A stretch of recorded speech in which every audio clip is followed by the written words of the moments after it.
Assalamualaikum warahmatullahi wabarakatuh. Perkenalkan, nama saya Al-Amin Ati dari kelas 10 4 absen 3. Di video ini saya akan mempresentasikan mind map yang sudah saya buat.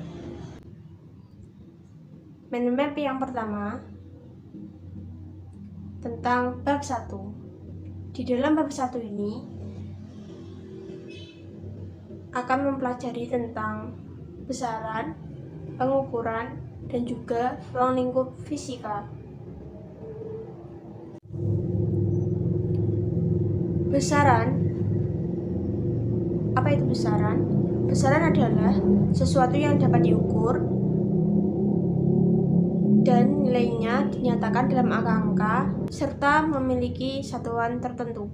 Besaran dapat dibagi menjadi dua, yaitu besaran pokok dan juga besaran turunan. Besaran pokok yaitu besaran yang satuannya ditetapkan lebih dahulu dan tidak diturunkan dari besaran lain. Dalam fisika terdapat 7 besaran pokok, yaitu seperti mind map di samping. Ada jam yang melambangkan waktu, lampu yang melambangkan intensitas cahaya, arus listrik yang melambangkan arus listrik, botol kimia yang melambangkan jumlah zat,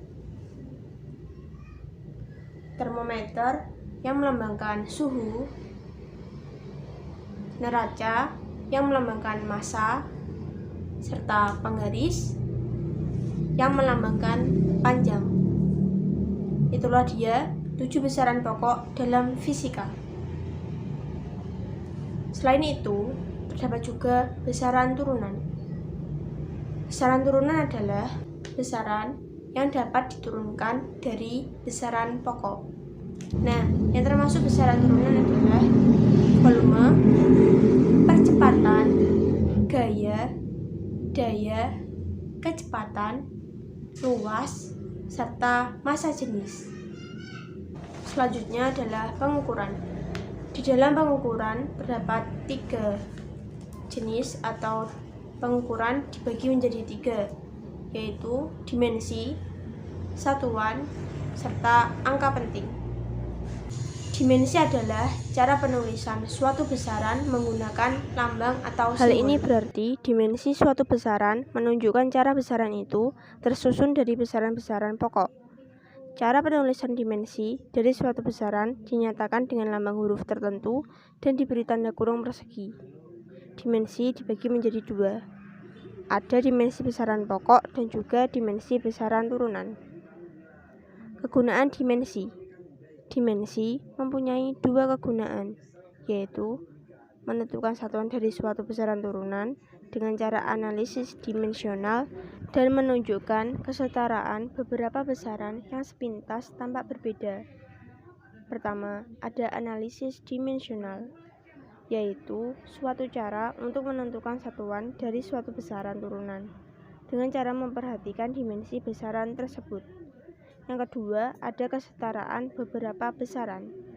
Selain digunakan untuk mencari satuan, dimensi dapat digunakan untuk menunjukkan kesetaraan beberapa besaran yang terlihat berbeda. Selain dimensi, terdapat juga satuan. Satuan adalah pernyataan yang menjelaskan arti dari suatu besaran. Satuan dapat digolongkan menjadi 2, yaitu satuan internasional dan juga satuan baku dan tak baku. Satuan internasional atau SI adalah satuan yang penggunaannya sudah diakui secara internasional serta memiliki standar yang sudah baku. Sedangkan satuan baku dan tak baku adalah standar satuan tidak baku, tidak sama di setiap tempat. Misal untuk mengukur panjang dengan jengkal dan hasta, untuk mengukur luas dengan tombak atau bata, untuk mengukur massa dengan pikul atau dajin. Standar satuan baku, nilai satuan harus tetap. Artinya, nilai satuan tidak bergantung pada cuaca panas atau dingin, tidak bergantung pada tempat, dan tidak bergantung pada waktu. Mudah diperoleh kembali. Artinya, siapapun akan mudah memperoleh satuan tersebut jika memerlukannya untuk mengukur sesuatu. Selanjutnya ada angka penting. Angka penting yaitu angka yang menunjukkan ketelitian atau ketidakpastian dari alat ukur yang digunakan. Semua angka yang diperoleh dari hasil pengukuran disebut angka penting atau disebut angka tidak eksak. Sedangkan angka yang bukan berasal dari pengukuran disebut angka eksak. Misalnya, jumlah siswa dalam satu kelas 40 anak. Semakin banyak angka penting dalam suatu hasil pengukuran, semakin telitilah alat ukurnya. Angka penting terdiri dari angka pasti dan angka taksiran, atau angka perkiraan atau angka diragukan. Sebagai contoh, pada pembacaan panjang rusuk kubus dengan mistar diperoleh angka 17,8 cm. Angka 1 dan 7 adalah angka pasti, karena jelas terdapat pada skala. Angka 8 diperoleh dari perkiraan sehingga disebut angka perkiraan atau angka diragukan. Angka perkiraan selalu berada pada posisi terakhir atau diberi tanda khusus, misalnya garis bawah atau dicetak tebal. Di belakang angka perkiraan bukan angka penting lagi dan tidak mempunyai arti. Setelah dua tadi yaitu besaran serta pengukuran, adapun ruang lingkup fisika. Di mind map di samping, ruang lingkup fisika dibagi menjadi 4, yaitu mekanika klasik, termodinamika, elektromagnetisme, serta mekanika kuantum. Mekanika klasik adalah bagian dari ilmu fisika mengenai gaya yang bekerja pada benda. Sebagian besar konsep dasar di dalam mekanika klasik memanfaatkan hukum gerak Newton yang dirumuskan oleh Isaac Newton, sehingga sering pula dinamakan sebagai mekanika Newton. Termodinamika merupakan salah satu teori utama fisika yang membahas tentang hubungan antara energi dan kerja dari suatu sistem.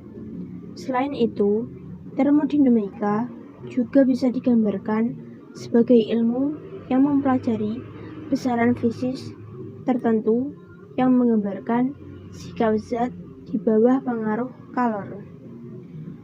Elektromagnetisme adalah cabang ilmu fisika yang mempelajari hubungan antara medan listrik dan medan magnet di dalam rangkaian listrik yang menghasilkan gaya gerak listrik dan medan elektromagnetik. Konsep utama dalam elektromagnetisme adalah induksi elektromagnetik yang didasari oleh hukum induksi Faraday. Mekanika kuantum adalah cabang dari fisika yang digunakan untuk menjelaskan sistem atom dan subatom.